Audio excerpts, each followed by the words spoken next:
বস, দিনে দিনে আমাদের দেশ যেভাবে উন্নতির দিকে এগিয়ে যাচ্ছে ঠিক তেমন আধুনিকতা গ্রহণ করে প্রতিটি মানুষ সহজ করে তুলছে তাদের জীবন জীবিকা। সে কারণে পুরনো দিনের যেই মানুষগুলো মাটির চুলোয় খাবার রান্না করত তাদের সবার ঘরে এখন রান্নার জন্য এলপিজি গ্যাস। এলপিজি গ্যাস আমাদের জীবনে সবচেয়ে প্রয়োজন হয়ে দাঁড়িয়েছে। কয়েক দশক আগ পর্যন্ত জনসাধারণ এই গ্যাসের ব্যবহার নিয়ে ভয় ও সন্দেহ পোষণ করত। বর্তমানে এর আমদানি ও সঠিক বিপণনের কারণে দরিদ্র পরিবারগুলোতে এলপিজি সিলিন্ডার ব্যবহার শুরু হয়েছে।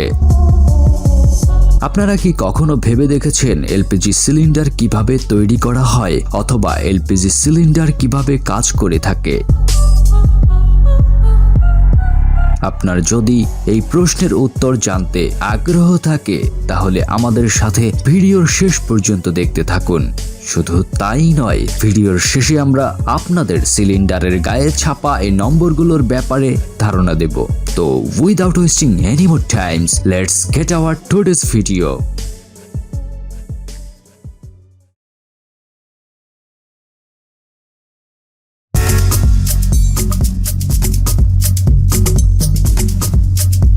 এলপিজি সিলিন্ডার বানানোর জন্য সবার প্রথমে একটি স্টিলের পাতকে গোলাকার আকৃতিতে স্বয়ংক্রিয় মেশিনের সাহায্যে কেটে নেওয়া হয়।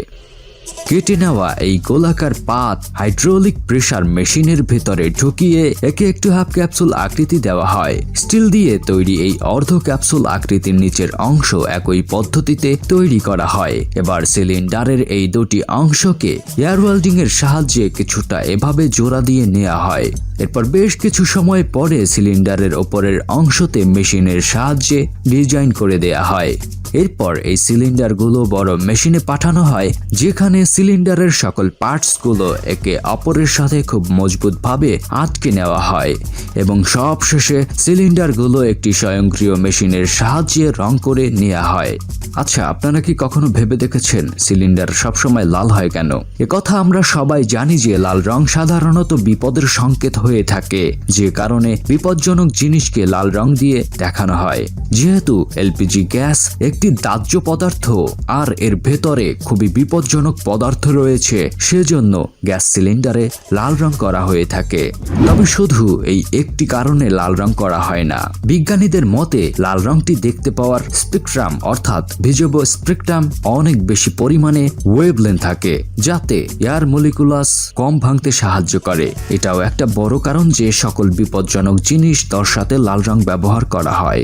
এবার যদি সিলিন্ডারের ভিতরের গ্যাসের সম্পর্কে বলি তাহলে দুইটি পদ্ধতিতে নির্গত করা হয়। প্রথম পদ্ধতি হলো আমাদের এই LPG gas natural gas source থেকে পাওয়া যায়, অর্থাৎ এই গ্যাস মাটির নিচ থেকে পাওয়া যায়। এই গ্যাস পেতে হলে সবার প্রথমে বিজ্ঞানীরা খোঁজ করেন যে মাটির কোন স্তরে এবং কতটা গভীরে মজুদ রয়েছে।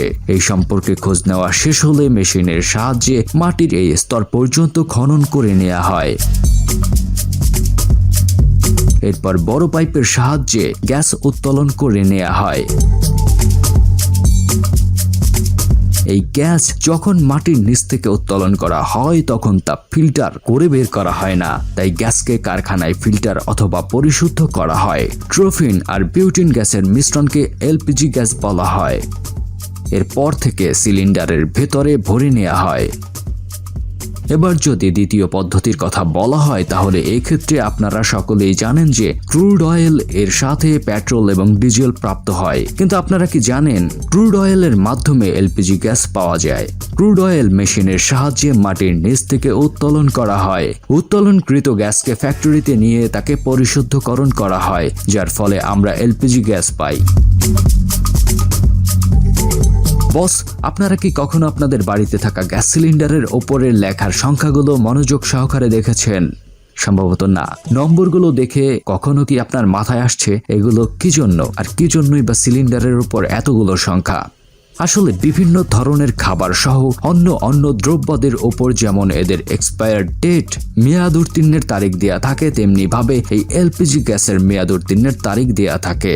আসলে সিলিন্ডারের ওপর ছাপা এই নম্বরগুলো এক ধরনের কোড হয়ে থাকে, যা সুরক্ষার কথা ভেবে সিলিন্ডারের ওপর ছেপে দেওয়া হয়। আলাদা আলাদা সিলিন্ডারে আলাদা আলাদা কোড ছাপা হয়। এই কোড দ্বারা বোঝায় যে কতদিন পরে সিলিন্ডারগুলো আর ব্যবহার করার উপযোগী থাকবে না।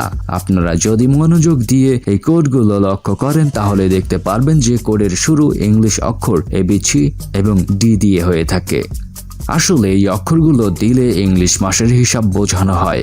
এখানে একটি অক্ষর দ্বারা 3 বার বোঝায়, অর্থাৎ এ দ্বারা জানুয়ারি, ফেব্রুয়ারি, মার্চ এই 3টি মাসকে বোঝানো হয়। আর বি দ্বারা এপ্রিল, মে, জুন, তেমনি ভাবে সি দ্বারা জুলাই, আগস্ট, সেপ্টেম্বর এবং সর্বশেষ ডি দ্বারা অক্টোবর, নভেম্বর, ডিসেম্বর বোঝায়। ইংরেজি এই অক্ষরগুলোর পর সংখ্যা দেওয়া হয়ে থাকে, যা দ্বারা সিলিন্ডারের উৎপাদন তারিখ বোঝানো হয়। এভাবে সম্পূর্ণ কোডটি দেখে আমরা বুঝতে পারি আমাদের বাড়িতে যে সিলিন্ডার রয়েছে তার মেয়াদ উত্তীর্ণ তারিখ কবে। তবে প্রত্যেকটি সিলিন্ডারই অবশ্যই পরীক্ষা করে নেওয়া উচিত আর দেখা উচিত সেটি ব্যবহার উপযোগী রয়েছে কিনা, কারণ এই কোডটিকে এক প্রকার 3 চেকিং ডেট বলা হয়। কোড অনুসারে দেওয়া তারিখের মধ্যে সিলিন্ডার চেক করে নিলে বিভিন্ন ধরনের দুর্ঘটনা যেমন বিস্ফোরণ অথবা আগুন লাগার মতো বিপদ অনেক অংশে কমিয়ে নেওয়া যায়।